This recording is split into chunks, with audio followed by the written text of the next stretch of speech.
Labas visiems, labai norėčiau ir aš pasidalinti savo įspūdžiais ir nuomonę apie verslo titanus ir šios grupės galvą Jevgenijų. Tai pradėsiu turbūt nuo to, kad tikrai labai norėčiau padėkoti, nes tiek daug, kiek duoda Jevgenijus, tai vargu ar kur surasim.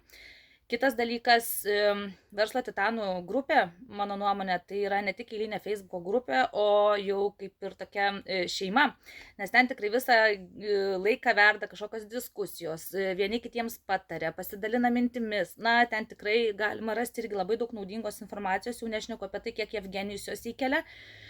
Dabar neseniai visai buvo tokie, bombiniai mokymai apie dirbtinį intelektą. Ten per 3 valandas gavom tiek informacijos, kad nežinau, kiek reikėtų pačiam užtrukti laiko, kad visą tai susirinkti. O čia viskas buvo patiekta tiesiog ant lėkštutės ir tai reikėjo suvalgyti. Tai irgi labai labai didelis ačiū.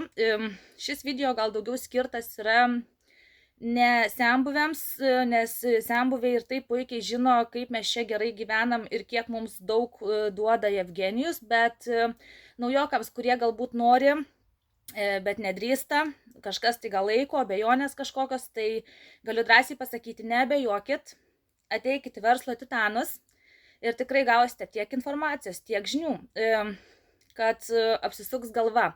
O juo labiau, kad tai tikrai padės jūsų verslui, padidės pardavimai, žodžiu, pabendrausite su bendraminčiais, kurie užsiema panašiais ar kitokiais verslais, bet, pasidalinti tikrai turi kuo.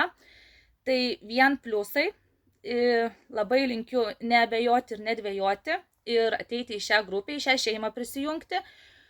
O mūsų šeimos galvai, Jevgenijai, kuo didžiausios sėkmės ir tikrai labai labai didelis ačiū. Taip pat sėkmės ir visiems kolegoms, kurie dirba pardavimų srityje, kuo geriausių pardavimų. Na ir žodžiu, kad viskas mums būtų gerai ir toliau gyvenkim čia draugiškai.